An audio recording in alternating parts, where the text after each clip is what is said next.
Friends, मैं नीतू आपका विक्रय के एग्जाम पे स्वागत करती हूँ। जैसे कि हम जिले भर परिचय पढ़ रहे हैं, आज हम हमारे नेक्स्ट टॉपिक पलवल जिले के बारे में पढ़ेंगे। पलवल डिस्ट्रिक्ट, जो ये पलवल डिस्ट्रिक्ट है, इसकी स्थापना 15 अगस्त 2008 को हुई थी और ये फरीदाबाद से अलग करके बनाया गया था। किससे अलग करके? फरीदाबाद से। फरीदाबाद जो डिस्ट्रिक्ट है उससे अलग करके पलवल डिस्ट्रिक्ट की स्थापना की गई थी। कब की गई थी? 15 अगस्त 2008 को।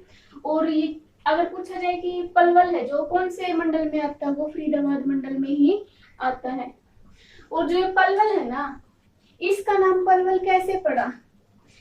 कहा जाता है कि प्राचीन समय में एक पलम्बासुर नाम का राक्षस की राजधानी होती थी। किसकी राजधानी होती थी? पलम्बासुर। पलम्बासुर नाम का एक राक्षस था, उसकी राजधानी होने के कारण इसका नाम पलवल पड़ा। पलम्बासुर से पलम्बासुरी नाम आया और फिर उसका धीरे धीरे बदलते बदलते इसका नाम, इस जगह का नाम पलवल रखा गया।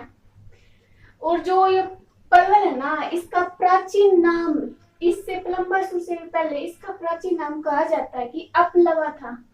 क्या था? अपलवा। ये इसका प्राचीन नाम था, अपलवा। अगर हम बात करें कि इसका क्षेत्रफल कितना है, इसका क्षेत्रफल 1359 किलोमीटर स्क्वायर इसका क्षेत्रफल है। और इसका जो हेड ऑफिस है, मुख्यालय, वो कहाँ पे है? वो पलवल में ही है। कहाँ पे है? पलवल में ही है। बात करें हम इसकी जनसंख्या कितनी है, इसकी जनसंख्या 10,42,708 इसकी जनसंख्या है। और ये लगभग है हमारी 2011 की जनगणना के अनुसार। बात करते हैं हम इसके लिंगानुपात की। इसका लिंगानुपात कितना है? 1000 पुरुष पे 880 महिलाएं, ये इसका लिंगानुपात है। और साक्षरता दर 69.32% इसकी साक्षरता दर है। जन घनत्व, इसका जन घनत्व कितना है?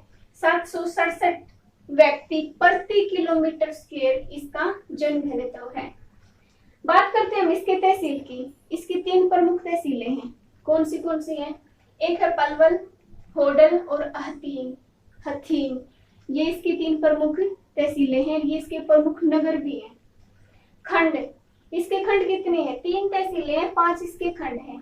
3 तो है पलवल, होडल और हथीन, ये इसके खंड है। इनमें 2 और ऐड कर दो, पृथला और हसनपुर। ये और 5 इसके खंड हैं। अगर हम कहें कि जो पलवल है उसका उपनाम क्या है, इसका उपनाम, पलवल को हम कॉटन सिटी कहते हैं। क्या कहते हैं पलवल को? कॉटन सिटी, कपास की नगरी, कपास नगरी कहते हैं हमको पलवल को, क्योंकि सबसे ज्यादा कपास का जो व्यापार है वो पलवल में होता है। अगर पूछा जाए कि कपास सबसे ज्यादा होती कहाँ है, वो होती है सिरसा में। पैदा तो होती है सिरसा में, लेकिन इसका व्यापार है जो कपास का, वो सबसे ज्यादा पलवल में किया जाता है। इसलिए इसे हरियाणा की कॉटन सिटी बोला जाता है।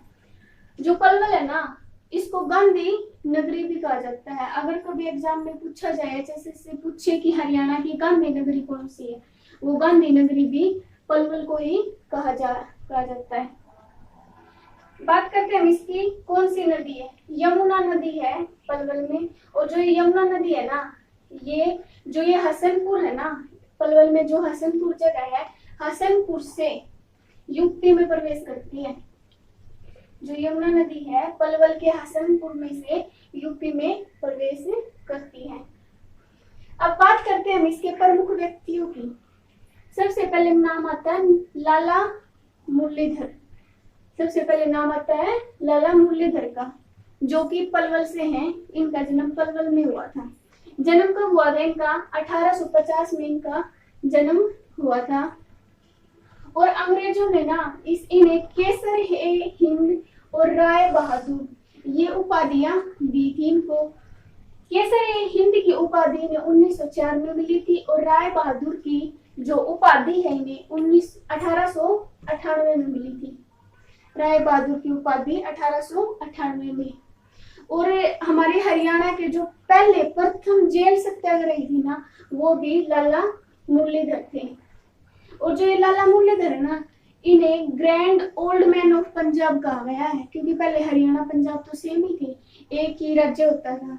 तो इन्हें grand old man of Punjab कहा गया है। किसको? लाला मुरलीधर को। ये हमारी कुछ इंपॉर्टेंट डिटेल्स थी लाला मुरलीधर के बारे में, जो कि एचएसएससी कभी भी एग्जाम में रिपीट कर सकती, रिपीट किए भी है, आगे भी पूछ सकती है। एक है सुनील लांबा, ये भी पलवल से बिलोंग करते हैं और ये नौसेना के प्रमुख थे। ये पहले नौसेना में के प्रमुख थे, सुनील लांबा। बात करते हैं पलवल के मेलों के बारे में। मेले, सती रमणी का मेला होडल में लगता है। सती रमणी का मेला कहाँ लगता है? होडल में। फूलडोर का मेला एक बंचारी गांव है और एक प्रमुख नगर भी है तो वैसे गांव से, लेकिन एक प्रमुख जगह है ये पलवल में, बंचारी।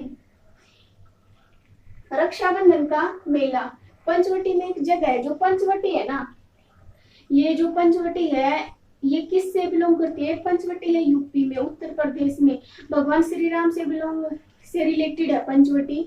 लेकिन अगर पूछा जाए कि एग्जाम में हरियाणा की पंचवटी कहाँ है, तो हरियाणा की जो पंचवटी है ना, वो कहाँ पे है? पलवल में है। हरियाणा की पंचवटी पलवल डिस्ट्रिक्ट में है। और जो ये पंचवटी है, यहाँ पे ये फेमस क्यों है? यहाँ पे जो पांडव थे ना, वे रुके थे कुछ दिन के लिए। ये पांडवों से रिलेटेड पंचवटी है।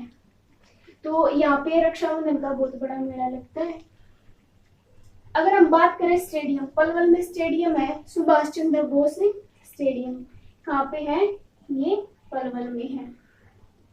चलिए फ्रेंड्स, अब बात करते हैं हम इम्पोर्टेंट पॉइंट्स की, पलवल डिस्ट्रिक्ट के इम्पोर्टेंट पॉइंट्स की। सबसे पहले आता है सती का स्थान। ये कहाँ पे है? होडल में। होडल जो कि पलवल की तहसील है। सती का स्थान मतलब सती माता का मंदिर है यहाँ पे। हरियाणा में 2 मंदिर है सती माता के, एक तो है भिवानी में, एक है पलवल में। जो ये पलवल में है, इसे बोला जाता है सती रमणी। सती रमणी, जैसा कि मैंने बताया था कि सती रमणी का मेला भी लगता है। और जो भिवानी में है सती माता का मंदिर, उसे बोला जाता है सती नारायणी। सती नारायणी, उसे बोला जाता है सती नारायणी। तो ध्यान रखिए, एक तो सती माता का मंदिर भिवानी में है और एक दूसरा है पलवल में। जो पलवल वाली है वो है सती रमणी और जो भिवानी वाली है वो है सती नारायणी। नेक्स्ट है पांडव वन। जो ये पांडव वन है ये होडल में है। वो जो जब पांडव अज्ञातवास में गए हुए थे, तो उस टाइम में वे पांडव वन यहाँ पे वन होते थे पलवल में, तो वे यहाँ पे रुके थे कुछ दिन के लिए। नेक्स्ट है हमारा सईद रशीद की दरगाह। जो ये पलवल में एक जगह है जल्लोपुर गांव। पलवल में एक जगह है, कौन सी? जल्लोपुर गांव। और ये हथीन तहसील में आता है। कहाँ आता है ये? हथीन तहसील। पलवल की जो हथीन तहसील है वहाँ पे, उसमें आता है जल्लोपुर गांव। वहाँ पे है सईद रशीद की दरगाह। नेक्स्ट है दाऊजी का मंदिर। ये कहाँ पे है? पलवल में बंचारी गांव है ना, जो वहाँ पे है दाऊजी का मंदिर। दाऊजी किसे कहा जाता है? जो भगवान श्री कृष्ण है ना, उनके बड़े भाई थे बलराम, जिन्हें दाऊजी कहा जाता है। और वहाँ पे दाऊजी मतलब जो भगवान श्री कृष्ण के बड़े भाई बलराम है, जो उनका मंदिर बना हुआ है। और कहा जाता है कि प्राचीन समय में जो दाऊजी थे मतलब बलराम थे, उन्होंने जो पलम्बासुर नाम का राक्षस था ना, उन्होंने उसका वध किया था और उस नगरी को उस राक्षस से सेव किया था। नेक्स्ट हमारा पंचवटी मंदिर। ये कहाँ पे है? ये पलवल में ही है पंचवटी मंदिर। नेक्स्ट हमारा शहीद मीनार। ये कहाँ पे है? पलवल में एक गांव है रूपड़क्का गांव है, ये वहाँ पे है। जो ये शहीद मीनार है ना, जो हमारे देश के जो वीर हैं शहीद हुए थे, उनकी याद में ये मीनार का निर्माण किया गया है। नेक्स्ट है हमारा मोटिया किला। मोटिया किला कहाँ है? पलवल में है मोटिया किला भी। नेक्स्ट है डबचिक झील, डबचिक पर्यटन स्थल, डबचिक होटल। ये तीनों एक ही जगह पे हैं, अलग अलग। डबचिक झील, डबचिक पर्यटन स्थल और होटल, ये कहाँ पे है? होडल नाम की जो जगह है, जो तहसील है होडल, वहाँ पे है ये पलवल में। नेक्स्ट है झीरी वाले बाबा का मंदिर। जो ये झीरी वाले बाबा है ना, इनका नाम है नंददास। झीरी वाले बाबा का जो नाम है वो क्या है? नंददास। नंददास, जो झीरी वाले नंददास ये जो बाबा है, ये कहाँ पे है इनका मंदिर? ये मंडकोला, मंडकोला गांव है पलवल में, वहाँ पे इनका मंदिर बना हुआ है। नेक्स्ट है विश्वकर्मा कौशल विकास विश्वविद्यालय, ये खोला हुआ है पलवल में, दुधोला गांव में। नेक्स्ट हमारा बाराखंबा छतरी और किशोरी बाई का महल। जो ये दोनों है बाराखंबा छतरी और किशोरी बाई का महल, ये पलवल में है, लेकिन ये किससे संबंधित है? एक भरतपुर की महारानी होती थी, भरतपुर की जो महारानी थी, महारानी कौन थी वो? किशोरी बाई, उससे संबंधित ये दोनों चीजें वहां पे पलवल में बनाई गई, इनका निर्माण किया गया है। नेक्स्ट है गांधी सेवाश्रम। गांधी सेवाश्रम की नींव किसने रखी थी? सुभाष चंद्र बोस ने। सुभाष चंद्र बोस ने गांधी आश्रम की जो नींव रखी थी 2 अक्टूबर 1938 में गांधी आश्रम की नींव रखी थी। और एक 10 अप्रैल 1919 को हमारा रोल एक्ट पास किया गया था। तो 10 अप्रैल 1919 में जो गांधी जी थे वो कहाँ पे आए हुए थे? पलवल में आए हुए थे। और वो रेल से पलवल में उतरे ही थे रेलवे स्टेशन पे। तो 10 अप्रैल 1919 को उनकी पहली गिरफ्तारी हुई थी। क्या हुई थी? गिरफ्तारी।